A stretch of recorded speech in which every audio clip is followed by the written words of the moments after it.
Assalamualaikum warahmatullahi wabarakatuh. Alhamdulillahirabbil alamin. Salam. Semoga kita senantiasa dalam lindungan Allah SWT dan dalam keadaan sehat walafiat.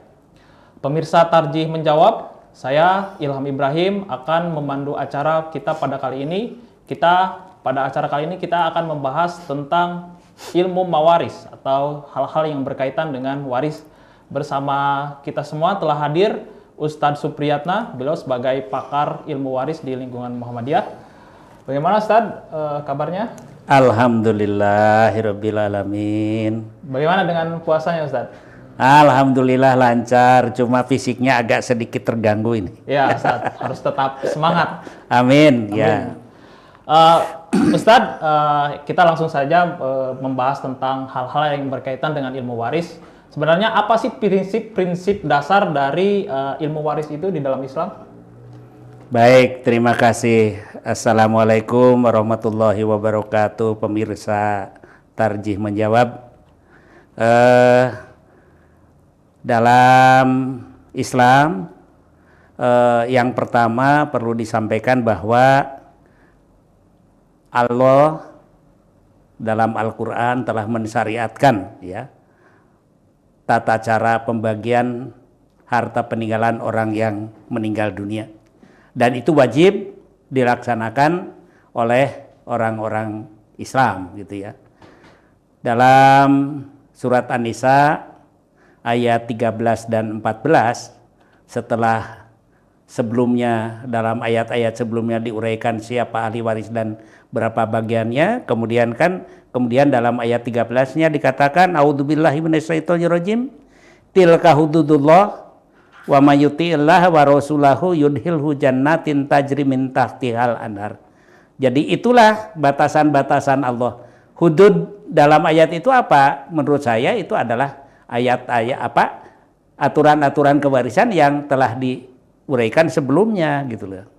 Nah, jadi di situ dikatakan barang siapa yang mentaati Allah dan Rasulnya berarti kan menerapkan aturan-aturan kewarisan yang diatur dalam ayat-ayat sebelumnya itu.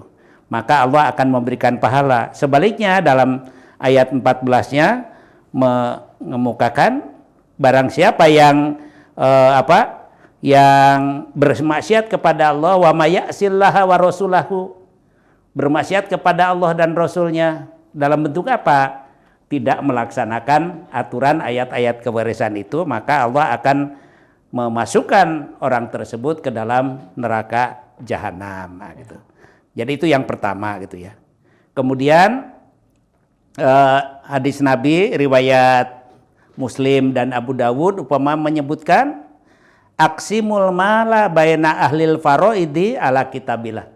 Bagilah oleh kamu sekalian wahai orang-orang Islam faraid, harta peninggalan orang yang meninggal dunia itu berdasarkan ketentuan Al-Quran, Kitabullah gitu. Berarti kan ini juga perintah ya untuk melakukan pembagian warisan menurut apa yang diatur Al-Quran.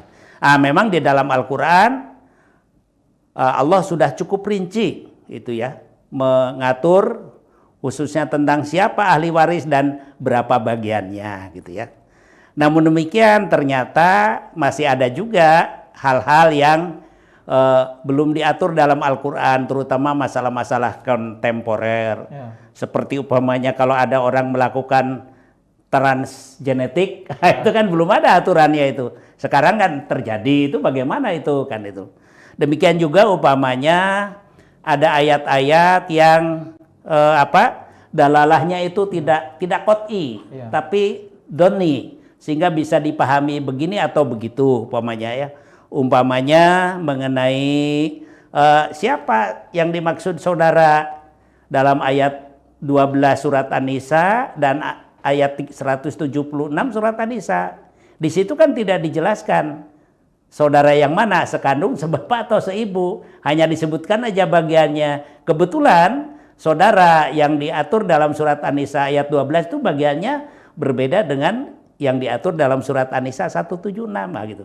Jadi itu beberapa peluang dari situ peluang untuk berbeda pendapat.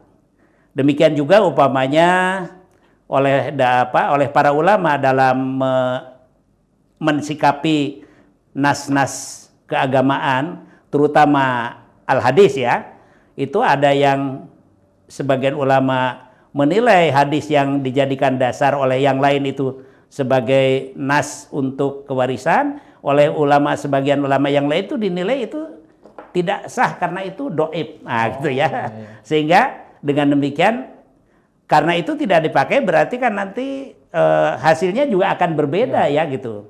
Jadi dengan demikian maka perbedaan pendapat di kalangan para ulama itu terkait dengan dua hal sebenarnya.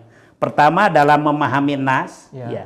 Yang kedua terkait dengan penggunaan nas. Ya. Nah, maka muncullah ada berbagai macam aliran atau bisa kita sebut madhab gitu ya. Di dunia Islam internasional umpamanya ada kita bagi kepada dua besar, Sunni dan Syiah gitu ya. Di Indonesia lebih varian lagi umpamanya kan. Di samping Sunni ya, terutama di Indonesia itu yang banyak dianut oleh masyarakat itu kan Sunni. Nah gitu ya. Kemudian juga ada pandangan-pandangan sarjana atau ulama Indonesia dalam pemikirannya tentang hukum kewarisan, kemudian dikembangkan dan banyak pengikutnya. Sebagai contoh umpamanya Hajairin ya, Profesor Dr. Hajairin itu punya satu pemahaman tersendiri terhadap nas-nas Al-Quran maupun hadis Nabi yang berkaitan dengan masalah kewarisan itu. Kemudian yang terakhir itu khusus bagi umat Islam itu telah dibuat kompilasi hukum Islam atau KHI yang landasannya adalah berupa Inpres. Inpres nomor 1 tahun 1974 yang menyangkut masalah kewarisan itu diatur dalam buku kedua gitu. Jadi itu barangkali prinsip umumnya di situ ya seperti itu gitu ya. Terima kasih Ustadz Supriyatna, tadi sudah dijelaskan bahwa ada banyak aliran-aliran waris di dalam Islam, ada mazhab Sunni, Syiah, kemudian tadi disebutkan juga ada mazhab Hadzairin. Ustadz, mungkin yang menjadi pertanyaan adalah apa pembeda dan persamaan dari Hadzairin, Syiah, Sunni dan sebagainya? Tetapi jangan dulu dijawab Ustadz, kita akan kembali setelah pesan-pesan yang berikut ini. Baik pemirsa Tarjih Menjawab, kita kembali lagi. Tadi sudah dijelaskan oleh Ustadz Supriyatna bahwa mazhab-mazhab waris di dalam Islam itu sangat bervariasi. Ada mazhab Sunni, Syiah, dan lain sebagainya. Kemudian ada Hadzairin. Nah Ustadz, yang menjadi pertanyaan adalah apa perbedaan-perbedaan dari mazhab ini? Dan sebenarnya Muhammadiyah itu lebih condong ke mazhab yang mana Ustadz? Baik, terima kasih. Sebenarnya di samping perbedaan itu lebih banyak persamaannya gitu ya. Perbedaannya sebenarnya hanya sedikit saja gitu ya. Umpamanya saya contohkan gitu ya. Kalau menurut Sunni, cucu ya, katakanlah. Cucu itu tidak sama antara cucu dari anak laki-laki dengan cucu dari anak perempuan. Nah, dengan singkat barangkali dapat dikatakan yang berhak dapat warisan itu hanya cucu dari anak laki-laki. Baik cucu laki-laki maupun cucu perempuan asal keturunan dari anak laki-laki. Sedangkan cucu dari anak perempuan itu adalah bukan ahli waris lah gampangnya gitu, karena dia termasuk dzawul arham yang baru berhak mendapat warisan setelah tidak ada ahli waris dzawul furud ataupun asobah kan itu. Itu Sunni gitu ya. Nah, sedangkan menurut Syiah tidak ada perbedaan antara cucu dari anak laki-laki dengan cucu dari anak perempuan. Nah itu. Semuanya seimbang, sama gitu ya, kan itu. Nah, mereka nanti akan mendapat warisan dengan cara menggantikan posisi orang tuanya, gitu ya. Cucu dari anak laki-laki nanti akan menggantikan ayahnya berarti di situ dan diberi bagian sebesar bagian ayahnya. Cucu dari anak perempuan juga akan menggantikan posisi ibunya, gitu ya. Dan dia diberi bagian sebesar bagian ibunya itu, kayak gitu. Jadi intinya itu sama gitu ya. Demikian juga Hadzairin umpamanya kan itu melihat si cucu itu tidak intinya karena Hadzairin ini kan berangkat dari prinsip dasar menurut beliau Al-Quran itu adalah menganut asas kekerabatan bilateral. Oleh karena itu hukum kewarisannya pun menurut Hadzairin itu adalah hukum kewarisan bilateral yang pada dasarnya tidak berbeda antara kerabat dari pihak laki-laki dengan pihak perempuan, dari jalur ayah maupun jalur ibu. Ke bawah tidak ada beda antara keturunan dari anak laki-laki dengan keturunan dari anak perempuan. Nah, gitu ya. Gitu. Kalau anak jelas sudah diatur dalam Al-Quran itu kewarisannya. Ya. Tapi untuk cucu ini, Ya, itu ya, tadi. Nah, kalau Hajairin itu hampir sama dengan si A, tapi beliau punya landasan yang lebih kuat ya. Ya. Kita setuju atau tidak, tapi bagi beliau itu adalah anak-anak itu dan ahli waris yang lain yang tidak langsung itu adalah disebut sebagai ahli waris pengganti ya. Dalam bahasa beliau itu sebagai mawali gitu ya. Jadi prinsipnya sama seperti Syiah tadi. Anak-anak atau keturunan dari anak laki-laki, cucu-cucu dari anak laki-laki, dia akan menggantikan posisi ayahnya. Diberi bagian sebesar bagian ayahnya. Nah, itu. Yang perempuan juga gitu. Cuma bedanya begini antara Syiah dan Hajairin. Kalau Syiah selama ada anak, sekalipun itu anak perempuan, dan di situ ada cucu, maka si cucu mahjub atau terhijab, terdinding, tidak akan dapat. Dia terdinding atau terhijab oleh anak, sekalipun itu anak perempuan gitu ya. Karena jihadnya sama, garis kekerabatannya sama, itu keturunan, tapi derajatnya beda gitu. Anak lebih dekat kepada pewaris daripada cucu, yang dekat harus didahulukan katanya. Sementara menurut Hajairin itu adalah tidak ada ahli waris pengganti yang mahjub. Nah, jadi cucu itu tidak bisa terhijab oleh anak. Justru diadakannya ahli waris pengganti itu dalam rangka menggantikan posisi orang tuanya yang sudah meninggal lebih dulu. Kalau dia terhijab, apa gunanya? Kira-kira begitu ya, gitu ya. Kemudian ini dalam KHI itu ya itu kira-kira sama lah dengan pendapatnya Hajairin itu ya. Sebagaimana yang diatur dalam pasal 185 KHI mengenai ahli waris pengganti itu gitu ya itu. Kemudian corak Muhammadiyah. Gini. Sampai sekarang sepengetahuan saya Muhammadiyah itu belum punya atau belum membuat tuntunan atau pedoman terkait dengan masalah kewarisan. Kalau di bidang-bidang lain, wah sudah banyak itu. Fikih kemencegahan. Ya, umumnya itu merupakan hasil dari muktamar.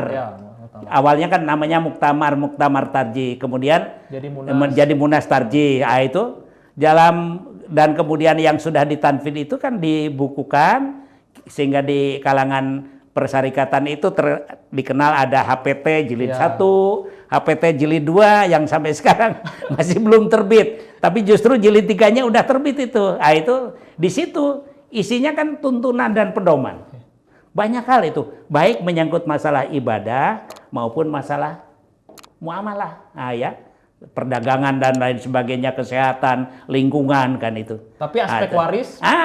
Sampai sekarang aspek waris itu belum, gitu ya. Saya nggak tahu ini apakah kurang diperlukan ataukah bagaimana ya. Tapi kalau melihat di lapangan banyaknya pertanyaan ya yang minta fatwa tentang pembagian warisan, itu ternyata masyarakat kan sangat membutuhkan itu ya gitulah. Oleh karena itu maka sekali lagi Muhammadiyah ini lebih dekat atau condong ke madhab yang mana ini ya sulit untuk dinilai seperti itu karena belum punya. Tapi sebenarnya bisa dilihat itu dari fatwa-fatwa tarjih yang terkait dengan masalah pembagian warisan punya. Di buku-buku umpamanya yaitu di buku Tanya Jawab Agama mulai dari jilid 1 yang sudah terbitkan sampai jilid 8 ini. Jilid 9-nya baru dipersiapkan. Di situ gitu ya. Itu sebenarnya bisa dilihat ya gitu loh. Cuma dari beberapa situ ternyata itu bisa dipilah barangkali ya sebelum tahun 91 dengan tahun 91 ke sini. Artinya bahwa setelah tahun 1991 yaitu setelah keluarnya Inpres nomor 1 tahun 1991 tentang kompilasi hukum Islam itu, fatwa tarjih di situ juga banyak mengambil dari aturan-aturan yang ada dalam KHI, kira-kira gitu ya. Jadi ahli waris pengganti, umpamanya kan gitu ya dan sebagainya. Berarti artinya kan itu menyesuaikan dengan perkembangan ya, menyesuaikan dengan perkembangan. Mungkin ya sebelum awal-awal barangkali tahun-tahun 70-an atau 80-an mungkin ya Bisa jadi lebih banyak condong ke jumhur mungkin ya gitu ya.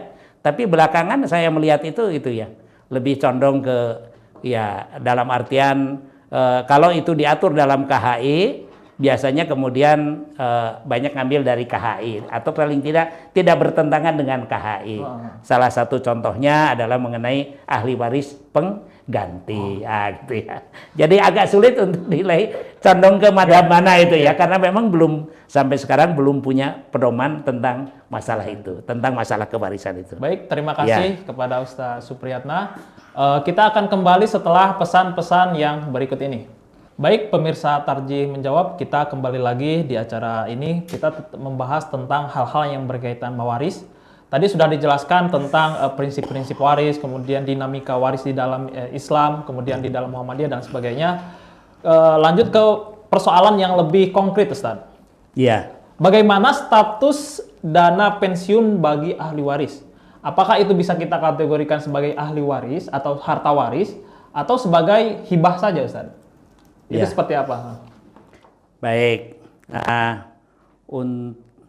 karena dana pensiun itu adalah bukan produk hukum Islam ya, ini produk hukum modern gitu ya, yang dalam fikih Islam klasik itu tidak dikenal, maka kita harus melihat dulu apa sih itu dana pensiun itu gitu kan gitu ya. Baru nanti kita lihat dari hukum Islam itu seperti apa gitu ya. Oke. Mengenai manfaat dana pensiun di negara kita ini itu sudah diatur secara khusus. Antara lain itu diatur dalam Undang-Undang Nomor 11 Tahun 1992 tentang dana pensiun. Kemudian ada Peraturan Pemerintah Nomor 76 Tahun 1992 tentang dana pensiun bagi pemberi kerja, dan Peraturan Pemerintah Nomor 77 Tahun 1992 tentang dana pensiun lembaga keuangan. Nah, itu. Dalam pasal 29 Peraturan Pemerintah Nomor 76 Tahun 1992 dan pasal 19 Peraturan Pemerintah Nomor 77 Tahun 1992, ini saya harus baca karena saya juga tidak hafal gitu ya. Itu diatur bahwa dalam hal peserta meninggal dunia, dalam hal peserta meninggal dunia, manfaat pensiun dibayarkan kepada duda atau janda, dan apabila duda atau janda itu meninggal atau menikah lagi, maka dibayarkan kepada anak hingga mencapai 21 tahun. Nah, gitu ya. Nah, dari ketentuan ini dapat diketahui bahwa manfaat dana pensiun bagi seorang peserta yang meninggal dunia tidak diberikan kepada semua ahli warisnya, gitu ya. Melainkan hanya diberikan kepada janda atau duda ya, dari penerima pensiun tersebut, atau kepada anaknya apabila janda duda itu sudah meninggal dunia atau menikah lagi. Tidak meninggal tapi dia menikah lagi, itu kan. Nah, maka janda pensiunnya itu dialihkan kepada anaknya. Itu pun kalau anaknya belum dewasa gitu ya. Atau mungkin sudah dewasa tapi masih studi gitu ya. Nah, gitu loh. Dulu saya sering diminta oleh anak saya itu, Pak, minta surat keterangan bahwa Bapak bekerja, katanya kan. Ya, artinya dia itu saya diminta karena anak saya kan udah dewasa itu, tapi karena dia masih untuk kalau dia ingin mendapat tanggungan itu ya, maka harus ada surat keterangan bahwa dia masih studi, gitu ya. Nah, nanti juga begitu untuk kalau pensiun itu. Nah, itu. Kalau sudah dewasa ya habis gitu ya, kan itu. Nah, jadi intinya bahwa dana pensiun itu tidak diberikan kepada semua ahli waris dari pegawai yang meninggal, tetapi kepada pasangannya ya, atau kepada anaknya kalau pasangannya itu sudah meninggal dunia gitu ya. Nah, pertanyaannya, apakah ketentuan dari peraturan pemerintah ini bertentangan atau tidak dengan hukum Islam kan gitu ya. Nah, gitu ya. Baik. Untuk menilai itu memang diperlukan pandangan yang agak panjang dan mendalam gitu ya. Saya awali begini. Dalam hukum Islam ya, bahwa hukum Islam itu memiliki sejumlah nilai filosofi ya, ya ke hari depan gitu. Sebagaimana ditegaskan dalam Al-Qur'an surat Al-Hasr ayat 59 ya. Surat Al-Hasr surat nomor 59 ayat 18 maksud saya itu. Di situ dikatakan a'udzubillahi minasyaitonirrajim. Ya ayyuhalladzina amanu taqullaha wal tandur nafsun ma qaddamat lighadin wattaqullaha innallaha khabirum bima ta'malun.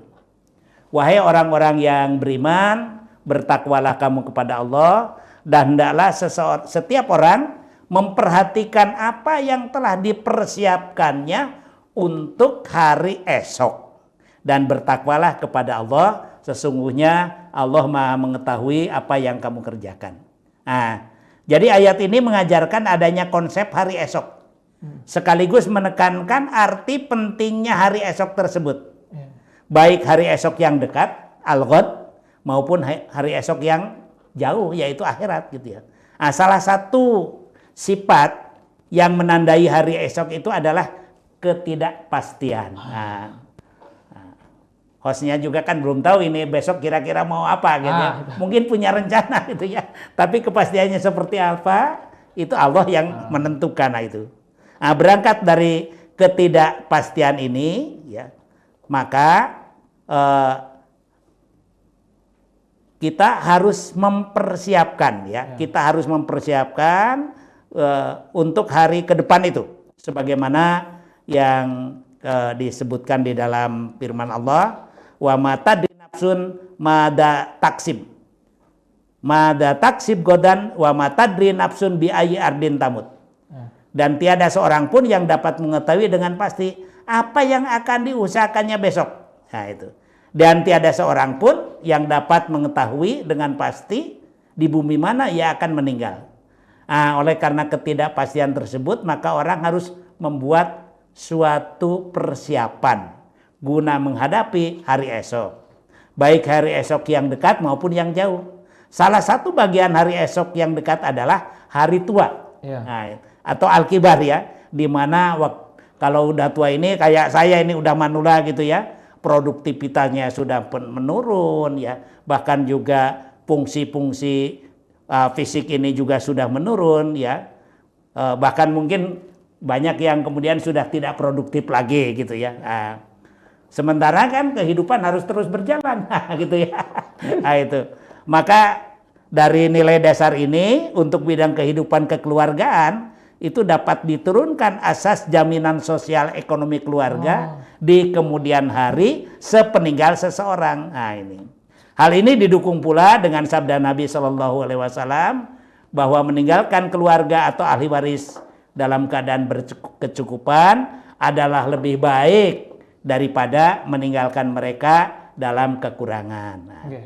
Nah, selain itu mengenai anak dalam Al-Quran ditegaskan pula pentingnya memperhatikan kesejahteraan mereka di kemudian hari sepeninggal orang tua. Seperti disebutkan dalam firman Allah surat An-Nisa ayat 9 itu. Wal yahsalladina law taroku min khalfihim dzurriatan diafa khaufu alaihim ya. Ayat ini memberikan perhatian supaya hendaknya kita takut atau khawatir ya kita takut kepada Allah yang seandainya kita ini meninggalkan di belakang hari nanti anak-anak yang lemah, yang baik lemah secara fisik ataupun secara ekonomi, gitu ya. Maka untuk menghindari sebagian lemah, terutama di bidang ekonomi, umpamanya tadi orang tua itu kan harus mempersiapkan itu ya. Berarti dana pensiun itu absah secara hukum. Gitu ya, artinya kan itu. Maka oleh karena itu jadi kalau kita kaitkan dari pentingnya memperhatikan hari depan keluarga yang ditinggalkan seseorang, dapat diambil satu ketentuan hukum bahwa pengalihan dana manfaat pensiun dari peserta yang meninggal dunia kepada janda atau duda atau anak ya, apabila janda atau duda tidak ada ya, dapat diterima dari sisi hukum syariah. Nah, gitu ya. Dan oleh karena itu tidak bertentangan dengan hukum kewarisan Islam itu ya. Nah, ini. Karena tadi kita diperintahkan untuk mempersiapkan hari esok, terutama bagi orang-orang yang paling dekat dengan kehidupan kita. Istri yang paling dekat dengan kehidupan suami, setelah itu kan baru anak-anaknya ya, atau suami paling dekat dengan kehidupan anak-anaknya gitu. Baik, jadi sampai di sini intinya itu manfaat dana pensiun itu tidak bertentangan dengan ketentuan hukum Islam. Nah, gitu. Baik Ustadz, terima kasih atas jawabannya. Jadi pada intinya adalah dana pensiun itu secara hukum Islam memang tidak bertentangan. Barangkali saya sedikit nama dulu gitu ya. Tadi ada pertanyaan, bagaimana supaya katakanlah janda ya, supaya dana pensiunnya tetap diperoleh. Tadi kan kalau dia meninggal atau nikah lagi, dana pensiunnya itu hangus ya, kan? Nah itu, bagaimana supaya dia tetap memperoleh dana pensiun tapi dia ingin nikah lagi, maka kemudian dia nikah siri umpamanya. Ini kira-kira boleh apa enggak? Menurut saya dari etika hukum itu Islam jelas nggak boleh itu, karena itu di situ terjadi pengelabuan ya, manipulasi, membodohi itu kan. Bahkan kalau menurut saya itu kalau ada yang seperti itu, dana yang diperolehnya dari pensiun itu termasuk dia bagian daripada gosok itu, karena dia menerima memperoleh sesuatu yang semestinya bukan haknya lagi, ya gitu ya. Nah, jadi mohon diperhatikan kepada pemirsa ini, terutama warga persyarikatan, kalau seperti itu tidak diperbolehkan. Nah, itu ya. Tinggal pilihannya nikah lagi, pensiunnya hilang, atau tetap memperoleh pensiun tapi tidak nikah lagi. Nah, gitu ya. Nah, itu ya. Terima kasih kepada Ustadz Supriyatna yang sudah membahas berkaitan dengan ilmu mawaris tadi tentang Muhammadiyah, kemudian tentang dana pensiun dan sebagainya. Mungkin itu saja acara Tarjih Menjawab pada episode kali ini. Saya Ilham Ibrahim beserta kru yang bertugas mohon undur diri. Assalamualaikum warahmatullahi wabarakatuh. Waalaikumsalam warahmatullahi wabarakatuh.